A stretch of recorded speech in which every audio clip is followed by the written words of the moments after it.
Young ভাইদেরকে আমি খালি কয়েকটা নসিহত করতে চাই, আপনাদের জন্য আসা। আলোচনা অনেক শুনছেন জীবনে, নামাজ রোজা হজ জাকাতের আলোচনা বহুত শুনছেন আলহামদুলিল্লাহ। তো এখনও যদি আপনারা নামাজ রোজা হজ জাকাত তাসবিহ তাহলিল জিকির আজগার কোরআন তেলাওয়াত আখলাক ঠিক করা মুরব্বীদের পরামর্শ নিয়ে চলা ওলামায়ে কেরামের সাথে থাকা এইগুলো যদি এখনও ঠিক না হয়ে থাকে, তাহলে ভাই আপনাদেরকে আমি একদিন সময় দিচ্ছি, ঠিক করেন। আপনি কয়দিন সময় দিলাম?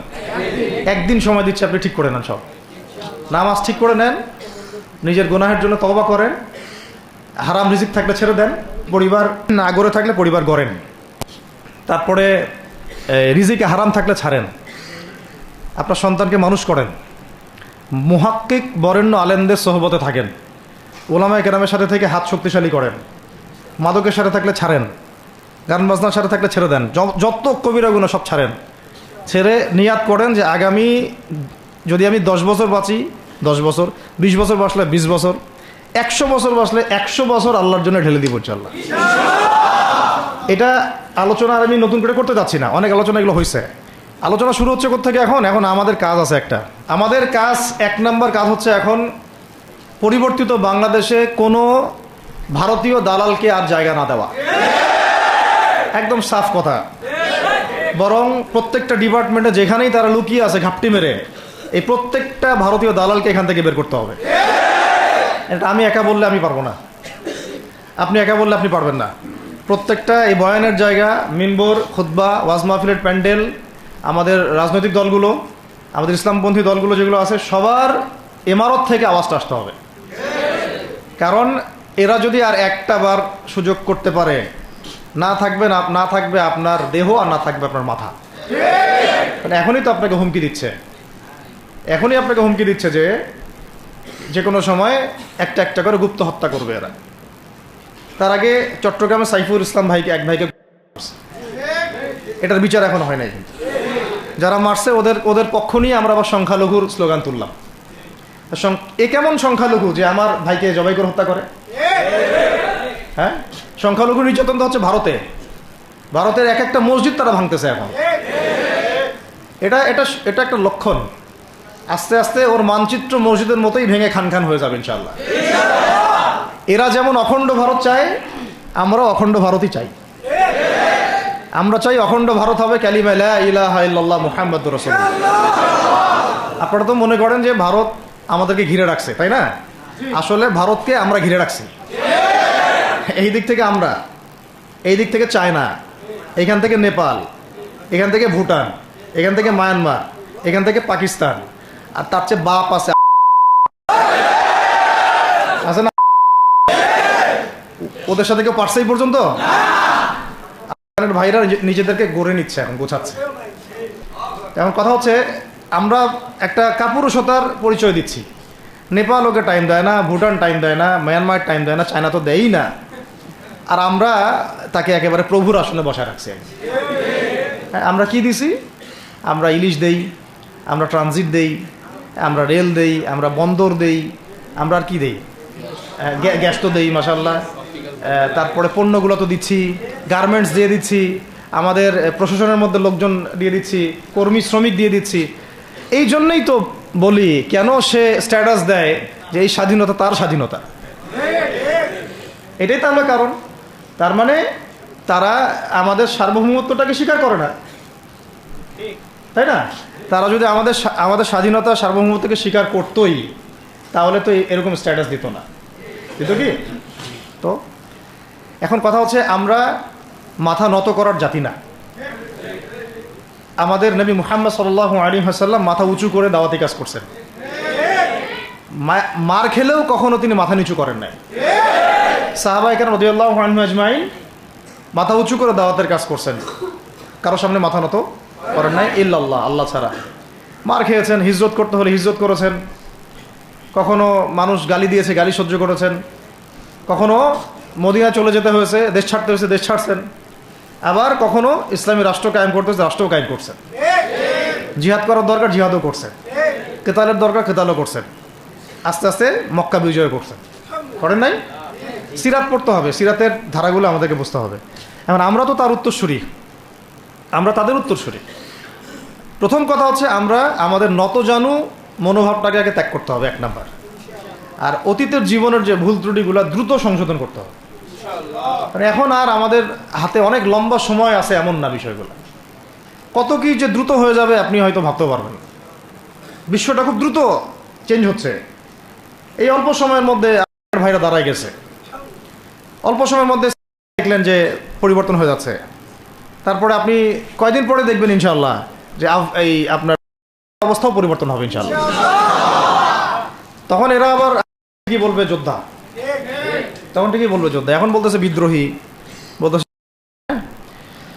তো একটা বিষয় আগে বলে নেই, এটা বোঝার দরকার আছে যে দেখেন যে অবস্থা চলতেছে সেখানে কিন্তু আমাদের তাবলিগের মেহনতটা মূল না, সেখানে আমাদের মেহনতটা মূল, তাই না বিষয়টা? ওখানে তো সবাই ওখানে বোম পড়তেছে, ওখানে কি সবাই তাবলিগের মেহনত করবে? হাতে নেওয়া ফরজ। এটা বোঝার জন্য আপনার তো মুফতি হওয়ার দরকার নেই। হ্যাঁ, আবার তখন কি শুধু তাবলিগটা ফরজ ছিল, না ওদের হামলা প্রতিরোধ করা ফরজ ছিল? ফরজ ছিল। একই অবস্থা হয়েছে, কিন্তু বাংলাদেশে এখন সেই অবস্থাটা নাই। কিন্তু বাংলাদেশে তাবলিগের মেহনত, আমর বিল মারুফ নাহি আনিল মুনকারের মেহনত তো চলবে। মানে তাবলিগের মেহনত, দাওয়াতের মেহনতটা চলবে। যদি কখনো বাংলাদেশে দেখা যায় যে দেশের শত্রুরা বা দিনের শত্রুরা বা উগ্রবাদীরা এই দেশের স্বাধীনতা সার্বভৌমত্বের উপর আক্রমণ করে, তখন কি আমাদের উপরে জিহাদ ফরজ হবে কিনা?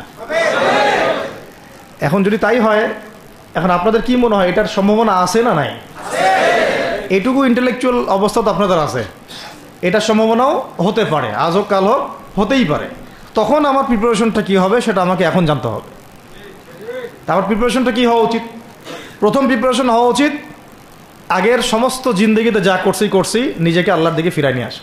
এটা প্রথম কাজ। যে আল্লাহর দিকে ফিরে আসা নেই, তার সাথে না জিহাদের সম্পর্ক আছে না কিতালের কোনো সম্পর্ক আছে, সে তো আল্লাহর পথেই নাই। তো প্রিয় যুবক ভাইরা, আগে প্রথম কথা হচ্ছে আগে আপনি আল্লাহর দিকে ফিরে আসেন, 1 নাম্বার। দ্বিতীয় কথা হচ্ছে এরপরে আমাদের প্রয়োজন শারীরিক প্রস্তুতি। শারীরিক প্রস্তুতি যেমনটা বললাম যে কোনো অবস্থাতেই আলেম ওলামাদেরকে, দায়ীদেরকে, মুফতিদেরকে, মুহাদ্দিসদেরকে, মাদ্রাসার শিক্ষকদেরকে, খতিবদেরকে ভিতরে ঢুকতে দেওয়া যাবে না। কারণ আপনাদেরকে যদি ভিতরে নিয়ে যাওয়ার স্কোপ পায় তারা নতুন করে আবারও কেউ, তাহলে আর সুস্থ রাখবে না, তো ফিজিক্যালি আপনি ঠিক থাকতে পারবেন না। অতএব একটা সামাজিক প্রতিরোধ গড়ে তুলতে হবে সবসময়। মানে একটা এলাকার মধ্যে একজন আলেম আছেন, সেই আলেমকে এলাকা থেকে নিতে পারবে না, তাকে নেওয়ার আগে 100 জনের উপর গুলি চালাইতে হবে, এমন একটা মুভমেন্ট থাকতে হবে। প্রতিবাদ না করলে আপনি বান্দরবনে যান, বান্দরবনের পাহাড়ি এলাকায় গিয়ে কোন একটা পাহাড়ি লোককে উঠাই নিয়ে আসেন, দেখি কত বড় সাহস আছে আপনার। আর্মি পর্যন্ত পারে না। কে পারে না? সেনাবাহিনী পারে না। পারে? পাহাড়িরা ওখানে ঐক্যবদ্ধ হয়ে যায়, ওদের মহিলারা ঝাড়ু নিয়ে সামনে চলে আসে। এই আমাদের বান্দরবনের কথা বলতেছে। ওখানে যে কুকিচিং একটা ফ্রন্ট গঠন করছে সশস্ত্র বিদ্রোহীরা, ওই অংশটুকুকে নিয়ে একটা মাস্টার প্ল্যান আছে ওদের। ওই অংশটুকুতে তারা একটা খ্রিস্টান রাজ্য বা আলাদা একটা পাহাড়িদেরকে নিয়ে একটা রাষ্ট্র প্রতিষ্ঠা করতে চায়। এটা ওদের স্বপ্ন আর কি। এই উদ্দেশ্যে তারা হাঁটতেছে এবং তারা অস্ট্রেল ভাষায় কথা বলে। ওখানে তারা পতাকা বানাইছে, মানচিত্র বানাইছে, এমনকি লাস্ট টাইম আমরা ওখানে গিয়ে শুনলাম যে মুদ্রাও নাকি বানাচ্ছে। মুদ্রা হাসতেছেন? বিষয়টা কত ডিপ। আমাদের রাষ্ট্রে যে কত সমস্যা, আর জানি না যারা দায়িত্বে আছে তারা কি করতেছে, আসলে কোন দিকটা সামাল দিচ্ছে। অর্থনৈতিক দিকটা দেখবে না এই পাহাড়ি এলাকার সমস্যাগুলো মেটাবে, নাকি আমাদের মুসলিম উম্মার অভ্যন্তরীণ সমস্যাটা মেটাবে, না শহীদ ভাইদের খবর নিবে, না পঙ্গু ভাইরা যারা পড়ে আছে হাসপাতালে তাদের খবর নিবে? সিনেমা দেখতে বসে গেছে। কোন আক্কেলে সিনেমা দেখেন আপনি? আপনার সিনেমা দেখার সময় কোথায়? আপনার সিনেমা দেখার সময় কোথায়? এই যে যতগুলো ভাই শহীদ হয়েছে তাদের পরিবারের খোঁজখবর নেওয়া লাগবে না? এবং যতগুলো ভাই এখন হাসপাতালে কাতরাচ্ছে তাদের সঙ্গে হাজার হাজার ছাত্র ভাই, তাদের চিকিৎসা করানো লাগবে না? যত মানুষকে গুম করা হয়েছে ওদেরকে মুক্ত করা লাগবে না? তারাও তো জানে এটা অন্যায়, এবং যারা করে তারাও বলে এটা অন্যায়। জানেন, যারা করে তারাও বলে এটা অন্যায়। এবং আমাকেও বলেছিল যে, আমি জিজ্ঞাসা করেছিলাম যে আমাকে যদি মানে প্রকাশ্য কোর্টে চালান করে দেওয়া হয় এবং জাতির সামনে বলা হয় যে আমাকে গুম করা হয়েছে, এবং এরপর যদি বলা হয় যে আমাকে গুম করার পরে কোনো রকমের নেগেটিভ কিছু পাওয়া যায় নাই, তাই আমরা ছেড়ে দিয়েছি, এই কথাটা কি বলা যাবে কি যাবে না? তারা বলছে যে না, এটা বলা যাবে না, কারণ এই কাজটা তো মানবতা বিরোধী অপরাধ, এটা করলে তো বললে তো সবাই আবার বুঝে ফেলবে। তো এই হলো অবস্থা। ওখানে আমরা বুঝেছি যে বাংলাদেশের প্রশাসনে দুইটা ভাগ আছে। একটা ভাগ হচ্ছে মারাত্মক রকমের ইসলাম প্রিয় এবং দেশপ্রেমিক, মাশাআল্লাহ, আমরা তাদেরকে স্যালুট জানাই, মাশাআল্লাহ। কিন্তু আপনারা ভুল জায়গায় শ্রম দিচ্ছেন, আপনারা ভুল জায়গায় মেধা, শ্রম এবং আপনাদের জীবন নষ্ট করতেছেন। আপনাদের থাকা দরকার ছিল ওলামায়ে কেরামদের সাথে, তাহলে আপনাদেরকে টক্কর দিয়ে কেউ সামনে যেতে পারতো না। আপনারা খালিদ বিন ওয়ালিদ হতে পারতেন আমাদের, আপনারা কিন্তু ওমর ইবনুল খাত্তাব হতে পারতেন।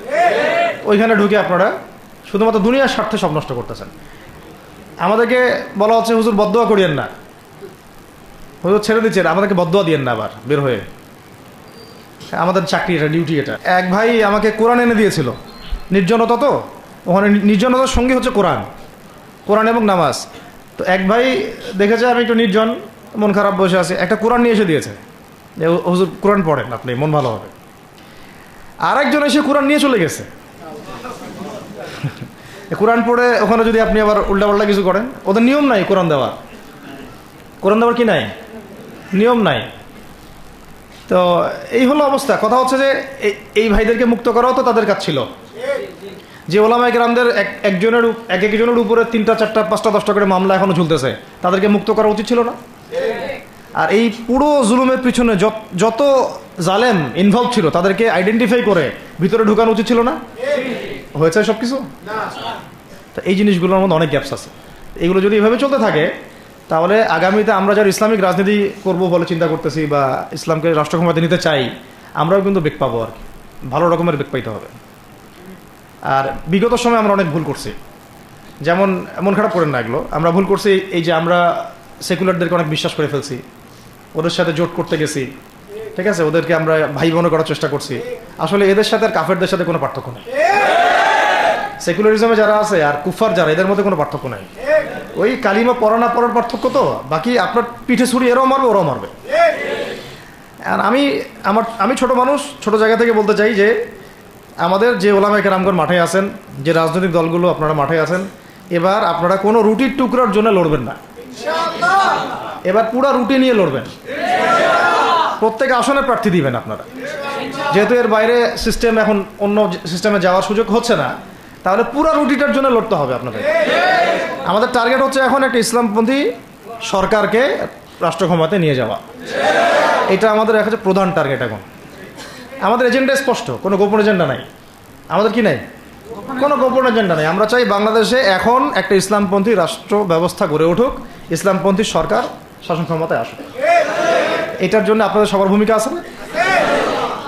কেউ কথা দিয়ে ভূমিকা রাখবেন, কেউ লিখবেন, কেউ বলবেন, কেউ যেভাবে হোক আপনাকে ভূমিকা তো রাখতেই হবে। কারো বসে থাকার সুযোগ নেই এখন আর। এই রাষ্ট্রটাকে ইসলামিক রাষ্ট্র হিসেবে গড়ার দায়িত্ব এখন সবার কাঁধে আসছে। আমরা আমাদের জায়গা থেকে বলতেছি, বাকি কাজ কিন্তু আপনাদেরকে করতে হবে। আল্লাহ পাক করার তৌফিক দান করেন। আর ইসলামপন্থী ভাইদের আপোষের যে দূরত্ব, এটা কমায় ফেলতে হবে। এই দূরত্ব রাখা যাবে না। ইখতিলাফ আছে থাক, যদি আকীদাগত মৌলিক কোনো পার্থক্য না থাকে, আমরা তো ভাই ভাই নাকি? আমাদের চেয়ে কি মানে সেকুলার আমাদের বেশি বড় ভাই? আমাদের চেয়ে কি যে নাস্তিক মুরতাদের আমাদের বড় ভাই? কমিউনিজমে যারা আছে ওরা আমাদের বড় ভাই? না এই গণতন্ত্রপন্থী যারা একবারে কট্টর, ওরা আমাদের দিনী ভাই নাকি? আমাদের তো ভাই, সোজা কথা হচ্ছে ইন্নামাল মুমিনুনা ইখওয়া, ইন্নামাল মুমিনুনা, মুমিন যারা, মুমিন ভাই, মুমিনে কি ভাই, খালাস। আল মুসলিম ওয়া আখুল মুসলিম, মুসলিমের ভাই কি? মুসলিম, খালাস, এইটুক। মুসলিম আমার ভাই, মুসলিম আমার ভাই। এখন যারা এদেশের রাষ্ট্র ক্ষমতায় ইসলামকে চায় না, তারা আমাদের ভাই না। সে যে কোনো নামেই আসুক, এক্স ওয়াই জেড, দেখার দরকার নেই। এক্স নামে আসুক, ওয়াই নামে আসুক, জেড নামে আসুক, যারা রাষ্ট্র ব্যবস্থা ইসলামকে চায় না, তারা আমার ভাই, খালাস, সোজা কথা। এবং রাষ্ট্র ব্যবস্থা ইসলাম চায় যে ভাইরা আমাদের, ওই ভাইদেরকে একসাথে থাকতে হবে। আল্লাহর কসম করে বলতেছি, ইনশাআল্লাহ যদি এই ভাইরা আমরা একসাথে থাকতে পারি, এর সাথে আমরা দায়ীরা, তালেবে ইলমরা এবং আপনারা তো যুব সমাজ আছেন, আমাদেরকে টক্কর দিয়ে বাংলাদেশের রাষ্ট্র ক্ষমতায় কেউ যাইতে পারবে না, ইনশাআল্লাহ। সবাইকে ভূমিকা রাখতে হবে। এখন অন্য আলোচনা চেয়ে এই আলোচনাটাই বেশি দরকার। অন্য আলোচনা অনেক শুনছেন জীবনে, এখন বাংলাদেশে দরকার একটা ইসলামপন্থী রাষ্ট্র ব্যবস্থা, এর বাইরে কোনো আলাপ নাই। এখন এটা প্রতিষ্ঠা করার জন্য কি করতে হবে সেটা ফিকির করে না। তো কি করতে হবে বলেন? প্রথম কথা হচ্ছে আমাদেরকে আগে বৈশ্বিক জালেমদেরকে চিহ্নিত করতে হবে। পুরো বিশ্বে কারা জালেম এটা কি চিন্তা করা বাকি আছে? পুরো বিশ্বের সবচেয়ে বড় জালেম যে সবচেয়ে বড় জালেম এটা চিন্তা কি আপনার বাকি আছে? এই কথা বলতে যে ভয় পায় তার তো নবীর ওয়ারিস হওয়ার দাবি করার উচিত না। এটা খোলামেলা, এটা সবাই জানে। সারা বিশ্বের জুলুমের কারখানা হচ্ছে, মানুষ ত্রাণ নিতে গেলে পর্যন্ত সেখানেও মানুষ হত্যা করছে। আমরা এটা দেখার মতো আর সাহসী নাই। অনলাইনে এগুলো আমাদের দেখতে গেলে যে বাচ্চাদের অবস্থাগুলো আমাদের চোখের সামনে আসে, আমি স্কিপ করে চলে যাই। হয়তো কতটুকু দোয়া করতে পারি আল্লাহ ভালো জানে। দোয়া করে কি করব? আমার দোয়ার তো তার দরকার নাই। আমার দোয়ার তার কি দরকার আছে? আমাদের মতো পাপী মানুষের দোয়া দিয়ে তার কি হবে? এখানে তো স্পষ্ট যে পুরো বিশ্বের জালেমের শক্তির কেন্দ্রস্থল কোনটা, সেখান থেকে সব মাস্টার প্ল্যান হচ্ছে। আর যদি ওই কোনো সেবা দাসকে আমরা ক্ষমতায় নিয়ে আসি, আমাদের ভুল হবে না? ছাত্র ভাইরা এই ভুলটা করছে, ছাত্র ভাইরা ভুলটা করছেন, কারণ আপনাদের দিনের জ্ঞানের বুঝের কারণে করছেন, বুঝের অভাবের কারণে করছেন। ঠিক আছে, ঠিক আছে, এখন যে মানে সম্ভাবনা শেষ হয়ে গেছে এমনও না। আর এখন সবাই প্রতিবাদের ভাষায় কথা বলতে পারে। একটা রেভলিউশন ঘটানোর মতো সিচুয়েশন বাংলাদেশে আছে। অন্তত পক্ষে আমাদের ভাইদের মধ্যে আমরা দেখেছি, ছাত্র ভাইদের মধ্যে সাহস তো মাশাআল্লাহ অবশ্যই আছে, ডেডিকেশন আছে, জীবন দেওয়ার মানসিকতা আছে। তাদেরকে খালি নার্সিং করতে হবে, জীবনটা যেন ভুল পথে না যায়। এখন আবু সাঈদের রক্তের উপর দাঁড়ায় যদি কোনো সেকুলার ক্ষমতায় আসে, তাহলে এটা আবু সাঈদের রক্তের সাথে গাদ্দারি হচ্ছে।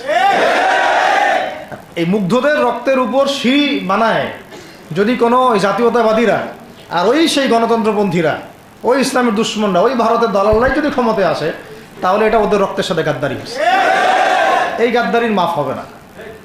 এইটা পলাশির যুদ্ধের চেয়ে বড় মীর জাফরি হয়েছে, এটা ৭১-এর চেয়ে বড় রাজাকারী হয়েছে।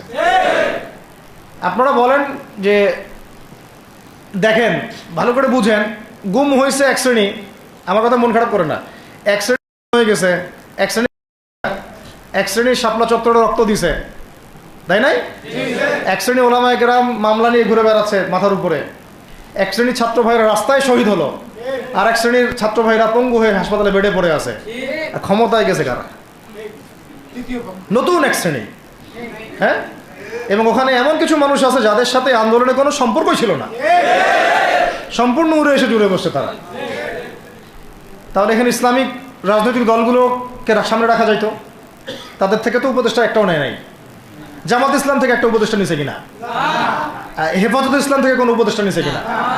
আমাদের চরমনায় থেকে একটা উপদেষ্টা নিছে কিনা বলেন? তার মানে রাষ্ট্র গঠনে আমাদের কোনো ভূমিকা নাই না। আমাদেরকে বুঝাইছে যে আপনারা পরে আসেন, ইলেকশন দিব, তখন আপনারা ইলেকশন লইলেন। ইলেকশন সে কবে দেয় সেটাও দেখেন, আদৌ দেয় কিনা সেটাও দেখেন। কাকে বিশ্বাস করবেন আপনি? বিশ্বাসটা করবেন কাকে? যখন মোস্তফা সরোয়ার ফারুকের মধ্যে একজন উপদেষ্টা হচ্ছে, বিশ্বাসটা আপনি করবেন কাকে? সারা জীবন মানুষকে পরকীয়া শিখাচ্ছে, তার কোন যোগ্যতায় সে উপদেষ্টা হচ্ছে? আচ্ছা, এটা কাজ করেন, এটা উপদেষ্টা করার জন্য একটা পরীক্ষা নেন না, দেখি বিসিএস এর মতো, দেখেন না এরা পাশ করে কিনা। অথবা আপনি একটা কাজ করেন, ইসলামিক সেন্সের পরীক্ষা নেন, দেখেন কোরআন তেলাওয়াত করতে পারে কিনা। কিসের ভিত্তিতে হলো? তো এই যে এই সমস্যাগুলো থেকে গেছে, তারপরেও যা হয়ে গেছে হয়ে গেছে। এখন আমাদের যেটা কথা সেটা হচ্ছে, আমরা তো আর কোনো বিদ্রোহে যেতে চাই না, আমরা যে শান্তিপূর্ণভাবে ইসলাম প্রতিষ্ঠা করতে। কিন্তু প্রয়োজনে যদি তারা মানে আমাদের উপর জুলুমের ভাষা বেছে নেয়, তাহলে আমরা অবশ্যই এবার প্রতিবাদের ভাষা বেছে নেব ইনশাআল্লাহ। এই জন্য সবার আগে জরুরি হচ্ছে যুবকদেরকে এক কাতারে থাকা, ইসলামপন্থী ভাইদের সাথে থাকা, ইসলামী সংগঠনের সাথে থাকা, এবং নাম XYZ যেটাই হোক না কেন, নাম XYZ হতে পারে, আপোষে ভাই ভাই হয়ে থাকা। এটাতে যদি ভাই আমরা এবার ভুল করি, আল্লাহর কসম করে বলতেছি, আল্লাহ না করুক, এরপরে যদি মায়ের আসে, না আপনি বাঁচবেন না আর আমি বাঁচব, কেউই না, ইনশাল্লাহ ওই দিন আসবে না। আর আমরা যদি ইনশাআল্লাহ আজ্জা ওয়া জাল যদি আমরা এটাকে মদিনা রাষ্ট্র বানাতে পারি, এই বাংলাদেশকে যদি আমরা একটা মদিনা রাষ্ট্র বানাতে পারি, ইনশাআল্লাহ কালকে গাজওয়াতুল হিন্দ হবে ইনশাআল্লাহ। ওটার জন্য রেডি আমরা ইনশাআল্লাহ। পাকিস্তানের কাছে কিছুই নাই, আছে খালি 10টা 12টা পারমাণবিক মনে অস্ত্র, তাতেই ভয়ে কাঁপতে থাকে। চায়না খালি একটু ভয় দেখায় যে আগাইলে কিন্তু সিকিম নিয়ে নিব, আগাইলে কিন্তু চিকেন নেক গিলে ফেলবো। চায়নার ওই ছোট ছোট যোদ্ধাদের কাছে যে মাইটটা খায়, আর আমাদের এখানে দেখা যায় যে সীমান্তর মধ্যে একটা একটা কৃষকও যদি সীমান্ত থেকে দূরেও হাল চাষ করে, ওকে গুলি করে মেরে ফেলায়।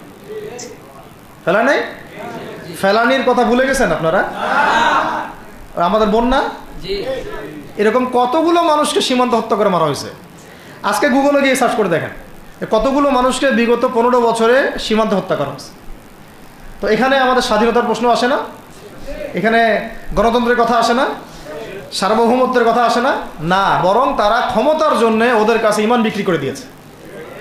ক্ষমতার জন্যে এই উগ্রদের কাছে, মানে উগ্র হিন্দুত্ববাদীদের কাছে ওরা তাদের ইমান, ওদের আমল, ওদের তাকওয়া, ওদের দিন সব বিক্রি করে দিছে। এই জন্য আমি আগে বলেছি একটা লেকচারে যে আমরা যদি বিরিয়ানি খেতে চাই, আপনি যদি বিরিয়ানি খেতে চান একটা পাত্র নেবেন কি না? আচ্ছা, পাত্রটা যদি ময়লা থাকে খাবেন? পাত্রে অনেক ময়লা আছে, আপনি কি ওইখানেই বিরিয়ানি ঢালবেন? তাহলে খাওয়া শুরু করবেন? সবার আগে আপনি কি করেন? এটাকে ধোন, পরিষ্কার করেন, তাই না? বাংলাদেশকে যদি আপনি ইসলামী রাষ্ট্র হিসেবে করতে চান, আগে এই দেশের মধ্যে যে পয়জনগুলো আছে এগুলোকে দূর করতে হবে, সমস্ত পয়জনকে ধুয়ে সাফ করতে হবে। তারপরে যে খেলাফা বা শরিয়া বা ইমারা যেটাই আসুক, ইমারা এক জিনিস, খেলাফা আর এক জিনিস। আমি এক কথায় বোঝাচ্ছি ইসলামী রাষ্ট্র ব্যবস্থা, ইসলামী রাষ্ট্র ব্যবস্থা। যদি ইসলামী রাষ্ট্র ব্যবস্থা তারপরে আসে জমিন সাফ করার পরে, তখন সেটা সাস্টেইন করবে ইনশাআল্লাহ। আর যদি ময়লার মধ্যেই ইসলামী রাষ্ট্র কায়েম করতে চান, তখন হবে উদাহরণটা এরকম যে আপনি এই নোংরা ড্রেনের মধ্যে নেমে গায়ে সাবান মাখা শুরু করছে না, হাততে কোনো লাভ হবে না, বরং ওই নোংরাই আপনাকে খেয়ে ফেলবে। ঠিক আছে? ডেমোক্রেটিক সিস্টেমের মধ্য দিয়ে যদি আমাদের ভাইরা ক্ষমতা যেতে পারে, যাক না, সমস্যার কিছু নাই। এটা কতটুকু জায়েজ না জায়েজ, হালাল হারাম সুন্নাত, এদিকে আমি যাচ্ছি না। এবং এটা নিশ্চিত তারাও জানে এটা সুন্নাত না, তারাও জানে এটা কি না, সুন্নাত পদ্ধতি না। কারণ রাসূলুল্লাহ সাল্লাল্লাহু আলাইহি ওয়াসাল্লাম দাওয়াতের মধ্য দিয়ে এবং সশস্ত্র যুদ্ধের মধ্য দিয়ে মানে মক্কা বিজয় করেছেন।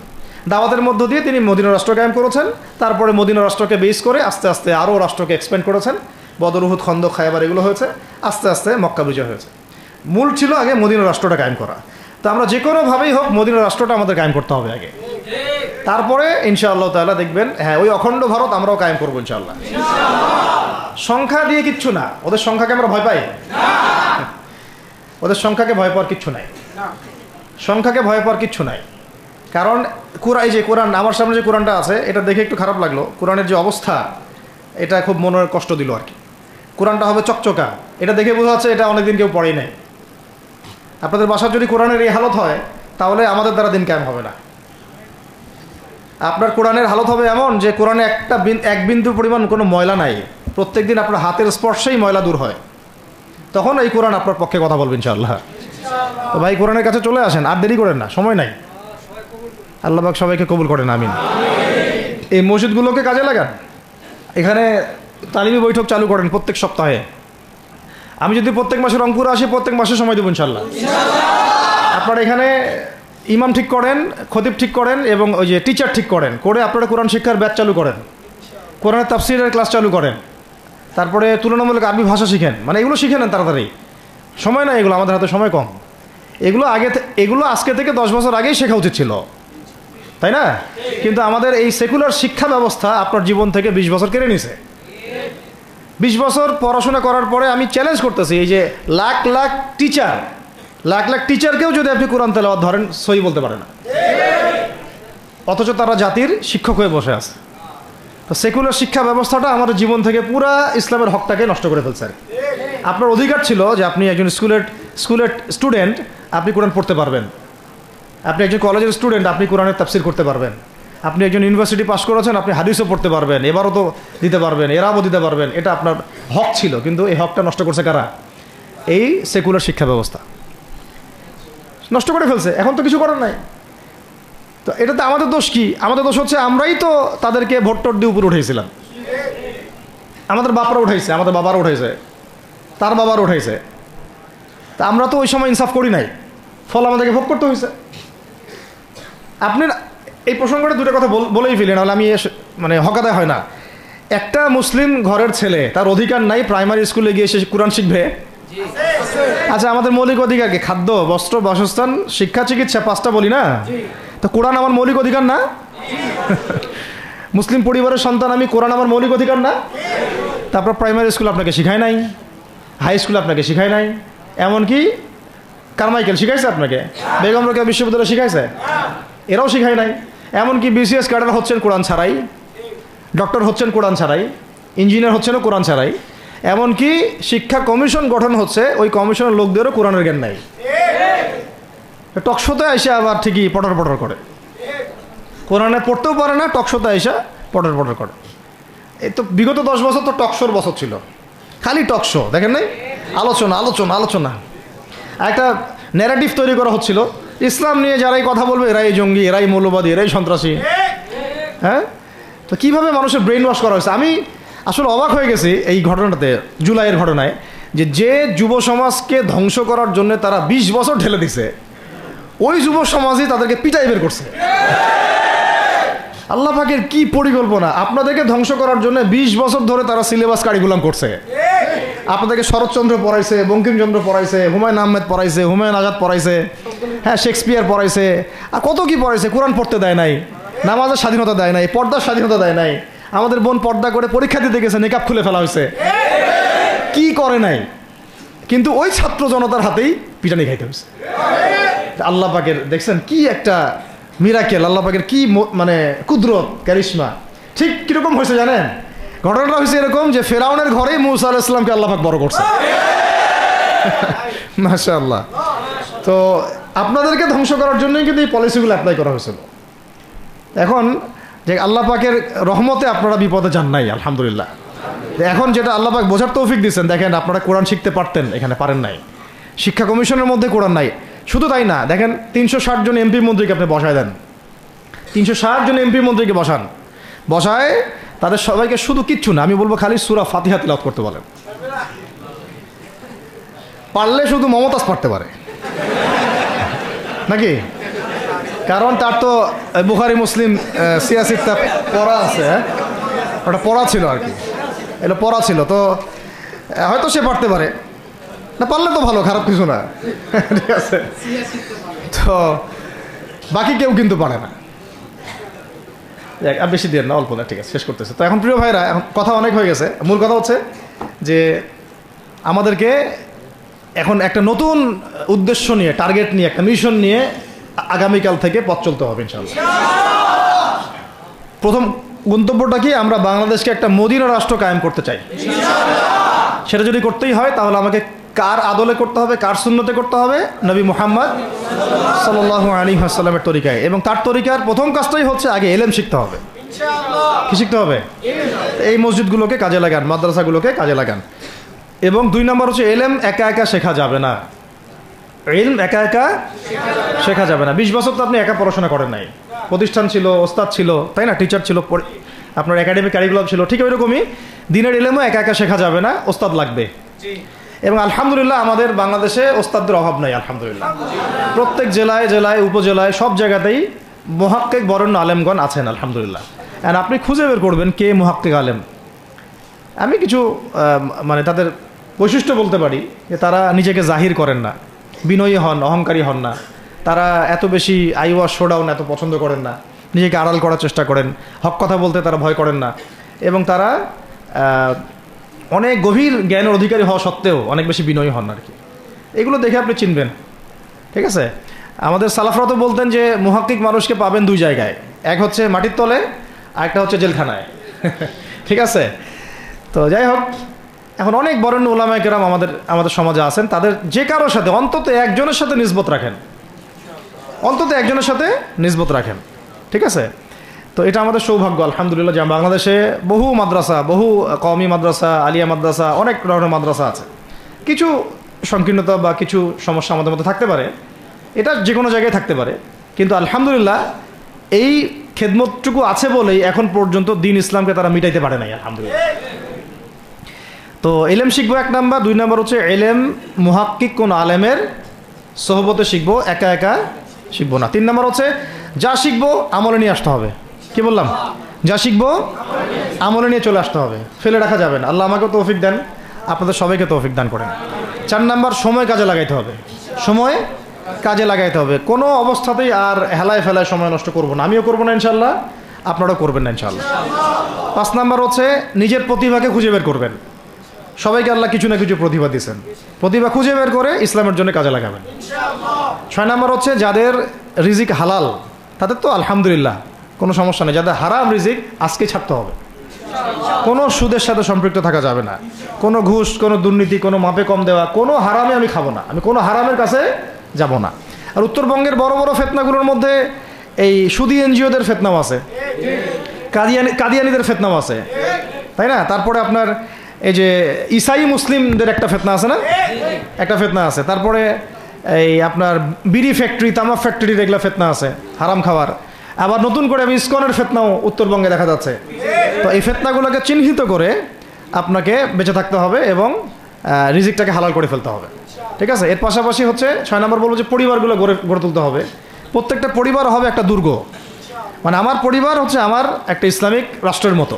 এই পরিবারের মধ্যে অনইসলামিক কোনো কাজ চলে না। পরিবারের মালিক কি? আমি না? এখানে কি রাষ্ট্র আমাকে হস্তক্ষেপ করতে পারবে? তা আমার পরিবার আমার কন্ট্রোলে চলবে, একদম ইসলামিক অনুশাসন অনুযায়ী চলবে, ডানে বামে নড়তে পারবে না। এভাবে আপনাকে শক্ত থাকতে হবে। 7 নম্বর হচ্ছে এখন থেকে তাবলিগের কাজ সবাইকে করতে হবে। কতটুকু করবেন? যতটুকু আপনি জানেন, যতটুকু আপনি জানেন। যেটা জানেন না ওইটা নিয়ে কথা বলার দরকার নেই। আর সমাজে কিছু ইখতলাফি মাসালাগুলো আছে যেগুলোকে নিয়ে কিছু মানে মোটা বুদ্ধির মানুষেরা আর কি মসজিদগুলো ভাগ করে ফেলে, ঠিক আছে? এই পাল্লায় পড়া যাবে না। ইখতলাফি মাসালাগুলো সাহাবীদের যুগ থেকেই ছিল, এগুলো নিয়ে মতবিরোধের সুযোগ নাই। এটা তার কাছে এই মাসালাটা অথেন্টিক মনে হয়, সে আমল করতেছে, করুক। আমার কাছে এই ফিকহের আলোকে এটা বেশি অথেন্টিক মনে হয়, আমি এটা আমল করতেছি। এগুলো নিয়ে কোনো রকমের আর দ্বন্দ্বে যাবেন না। বরং আমরা এখন ঐক্যবদ্ধ হব কিসের ভিত্তিতে? আমরা ঐক্যবদ্ধ হব আকীদা, আমল এবং মানহাজের ভিত্তিতে। আমাদের আকীদা আহলুস সুন্নাহ ওয়াল জামাআর আকীদা থাকবে, আমল থাকবে সাহাবীওয়ালা আমল, এবং মানহাজ থাকবে আমরা সালাফদের আদলে বাংলাদেশে দিন কায়েম করতে চাই, বাস খালাস। আর যারা দিন কায়েমের কথা বলবে না ওদের সাথে আমার ঐক্য হবে না। কি হবে? দিন কায়েমের কোনো ফিকির নাই, তার সাথে আমার ঐক্য হবে কিভাবে? তার ফিকির আছে শুধু মসজিদ নিয়ে আর অন্য কিছু নিয়ে, তার দল নিয়ে বা তার মানে আরও তো আছে অনেক কিছু আর কি, এগুলো নিয়ে। তো ওইগুলো বাদ দিলাম। এই আমর বিল মারুফের কাজ সবাইকে করতে হবে এবং একই সাথে সবাইকে এখন থেকে প্রতিবাদী হতে হবে, অন্যায়ে নিষেধ করতে হবে। এলাকায় অন্যায় হতে দিবেন না আপনারা। এলাকার মধ্যে জুয়া খেলবে কেন? আপনারা প্রতিবাদী হবেন। এখানে গাঁজা খাবে কেন? আপনি প্রতিবাদী হবেন। মাদকের আখড়া হবে কেন? আপনারা প্রতিবাদ করবেন। এখন তো আপনি পুলিশ প্রশাসনের অপেক্ষায় বসে থাকার সময় নাই তো এখন আপনার। একজন নেককার, মুত্তাকি, পরহেজগার মানুষ প্রত্যেকটা এলাকায় থাকা দরকার। আপনাদের মধ্যে একটা জামা বা কমিউনিটি থাকা দরকার, মানে একটা অ্যাসোসিয়েশন থাকা দরকার, যারা ওই এলাকাকে সংস্কারের কাজ করবে ইনশাআল্লাহ। অথবা বৃহত্তর সংগঠন যেগুলো আছে বাংলাদেশে, তাদের অঙ্গ সংগঠন হিসেবে আপনারা কাজ করতে পারেন। আল্লাহ পাক তৌফিক দান করেন। মানে একটা চেইন অফ কমান্ড গড়ে তুলতে হবে দেশব্যাপী। এটা অলরেডি আছে, এবং নতুন করেও যদি কেউ চায় যে আমি কিছু অ্যাসোসিয়েশন করব যেটা আমর বিল মারুফের কাজ করবে, নেহিল মুনকারের কাজ করবে, তাহলে এটা করতে পারেন ইনশাআল্লাহ। আর এর সাথে আমি বলবো যে আমাদের জান, মাল, সময়, শ্রম, কটা কথা বললাম? জান, মাল, সময় এবং শ্রম। জান, আমাদের মাল, আমাদের সময়, আমাদের শ্রম, এই 4টা জিনিসকে আল্লাহর জন্য ওয়াকফ করে দিতে হবে। দুনিয়াতে মুসাফির আমরা, দুনিয়াতে কি আমরা? মুসাফির। আমাদেরকে পাঠানোই হয়েছে আল্লাহর ইবাদত করার জন্য। এবং শুধু একা ইবাদত করবো কেন? আমি কি স্বার্থপর? আমার পরিবারটাও করতে হবে। এবং শুধু পরিবার কেন করবো? আমার সমাজটাও করতে হবে, আমার রাষ্ট্রটাকেও করতে হবে। কারণ রাষ্ট্রীয় কাঠামোতে ইসলাম না থাকলে আমি সমাজ চেঞ্জ করতে পারবো না। আসলে সহজ কথা, সব কথা কিন্তু ওই গোড়াতে গিয়ে ঠেকতেছে। কারণ রাষ্ট্র ব্যবস্থায় যদি ইসলাম না যায়, রাজনীতির মধ্যে ইসলাম যদি না যায়, এবং একটা ইসলামিক শরিয়া ভিত্তিক বা ইমারা ভিত্তিক রাষ্ট্র যদি কায়েম না হয়, এই শব্দগুলো হয়তো তারা বোঝে না। মানে ইসলামী একটা রাষ্ট্র ব্যবস্থার কাঠামো যদি না থাকে, তাহলে আপনি ব্যাংকিং সিস্টেমকে সংস্কার করতে পারবেন না, সুদের মধ্যে সংস্কার আনতে পারবেন না, শুধু এনজিওর বিরুদ্ধে আপনি কোনো পদক্ষেপ নিতে পারবেন না, আপনি সমাজের এই যে ফাসাদ, নোংরামি, এগুলো বন্ধ করতে পারবেন না, আপনি এই যে কাদিয়ানি মতবাদের বিরুদ্ধে কিছু করতে পারবেন না, ওদের অর্থনৈতিক ডানা আপনি কাটতে পারবেন না, ওদের পলিটিক্যাল সাপোর্ট আপনারা কাটতে পারবেন না। তারপরে ওই জায়গায় ইসলাম না গেলে এই সাংস্কৃতিক আগ্রাসনগুলো কাটাতে পারবেন না। পাশের প্রতিবেশী রাষ্ট্রদের যে আগ্রাসী ভূমিকা, এগুলোর ব্যাপারে আপনি কোনো পদক্ষেপ নিতে পারবেন না। তাই ওই জায়গা পর্যন্ত যদি না যেতে পারি আমরা, তাহলে কথাগুলো শুধু বলাই হবে, কোনো বাস্তবায়ন হবে না। অতএব আমাদের মূল কাজ একটা, এখন ওই উপরের লেভেলে ইসলামকে নিয়ে যাওয়া। এই কাজগুলোর মধ্য দিয়ে আমরা ইসলামকে নিয়ে যাবো ইনশাআল্লাহ তাআলা। আর সর্বোপরি আসন্ন সময়গুলোতে যখন ওলামায়ে কেরাম, আমাদের বরেণ্য আলেমগণ, আমাদের বরেণ্য ওস্তাদগণ এবং আমাদের তুল্লাবরা, আমাদের জামাআগুলো, আমাদের ইমারাগুলো এবং আমাদের ইসলামী সংগঠনগুলো, তারা যখন মাঠে থাকবে, তখন তাদেরকে একা ছেড়ে দেওয়া যাবে না। মই দিয়ে গাছে উঠায় মই টানা যাবে না। শাপলা চত্বরে এই কাজটা করছেন আপনারা, কিন্তু শাপলাতে কিন্তু এই কাজটা হয়েছে। ওখানে কিন্তু এতগুলো ভাইয়ের ওখানে শহীদ হওয়ার কথা ছিল না, এত সহজ ছিল না বিষয়টা। কিন্তু কিছু ভাই ছিল ওখানে আমাদের সাথে প্রতারণা করেছে, মই দিয়ে আমাদের কিন্তু মই টেনে নিছে, আমাদেরকে উপরে উঠাই দিছে। এরপর থেকে তো কত জেল, কত জুলুম, কত মামলা মোকদ্দমা, কত গুম হয়ে গেল শাপলার পর থেকে, হিসাব করেন তো। এবার এই ভুলগুলো আর করতে যায় না, এই মুনাফিকিগুলো আর কেউ করতে যায় না আল্লাহর ওয়াস্তে। আপনারা ওলামায়ে কেরামদের সাথে থাকেন, হাত শক্ত করেন, মই দিয়ে আবার গাছে উঠায় মই টানে নিয়েন না। আমি কি বুঝাতে পারছি? বুঝাতে পারি নাই মনে হয়। অর্থাৎ ওলামায়ে কেরামগণ যখন মাঠে থাকবেন, ইসলামী সংগঠনগুলো যখন মাঠে থাকবে, আপনাদেরকে আমরা পাশে চাই, পাশে পাবো তো ইনশাআল্লাহ। আল্লাহ পাক যেন আমাদের সবার এই আওয়াজকে কবুল করেন। আমি আল্লাহ পাক আমাদেরকেও কবুল করেন, আমাকে কবুল করেন, আপনাদের সবাইকে কবুল করেন। আমাদের গন্তব্য একদম স্পষ্ট, হয় খেলাফা না হলে শাহাদা, হয় খেলাফা না হলে শাহাদা। ইনশাআল্লাহ তাআলা দুটোর যেটাই হোক না কেন আমরা সফল। আল্লাহ পাক আমাদের সবাইকে কথাগুলো বোঝার ও আমল করার তৌফিক দান করেন। أقول قولي هذا أستغفر الله لي ولكم ولسائر المسلمين. بارك الله لنا ولكم بالآية الحكيم إنه تعالى جواد كريم والرؤوف الرحيم.